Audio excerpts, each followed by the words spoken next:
over your skate career was your favorite and least favorite to film with?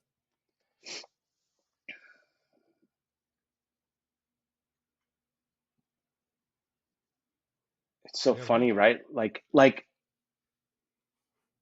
Cardiel was such like a just a moment in time, and there's like an aspect of filming with Cardiel where like I felt a little bit like a Jane Goodall, wildlife, documentarian. Like Greg Carroll and I are going up to Lake of the Pines up by Tahoe, and we're fucking literally we get there at night, and then the next day we go to this school by his house, and he's just fucking skating so hard and slamming, and then it's too hot to skate, so we go to a fucking water hole, and then we go to this mini ramp, and then we go to this other.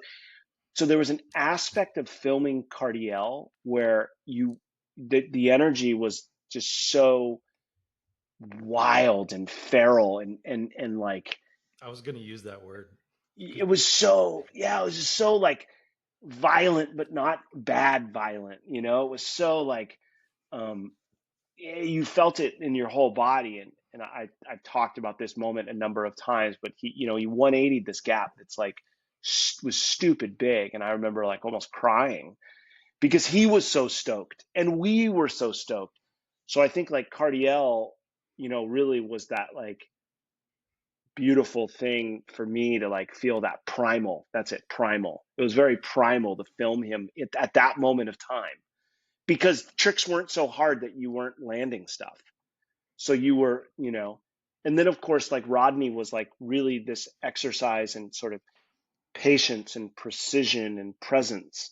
You really had to focus and make him feel like you were there with him and supportive and know when to talk and when not to talk. And are we going to go and come back and not? So there's an aspect of filming with Rodney where the reverence is so high and you feel so fortunate to be there.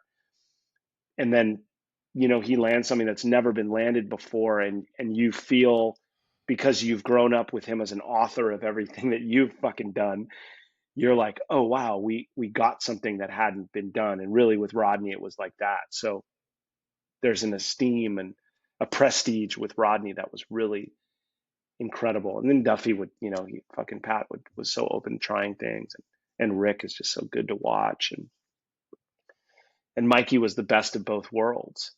Um, I don't really remember anyone that I filmed that I was like, fuck, this sucks. Mm. Like, oh, I hate this. I mean, it got contentious with Mikey at the end. I think I've talked about that ad nauseum, but like, Hmm.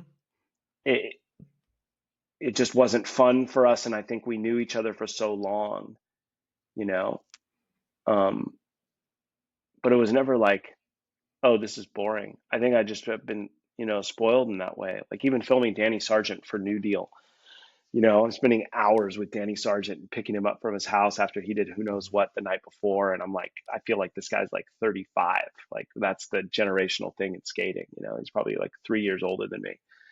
And just going around San Francisco with him in my car and filming, and like I don't know. I don't have I really can't remember, because even like filming Mikey when he was throwing my board or yelling at me or treating me poorly, like I still felt the purpose in what I was doing. I saw past that, right? But I guess traumatizing situations do that to you.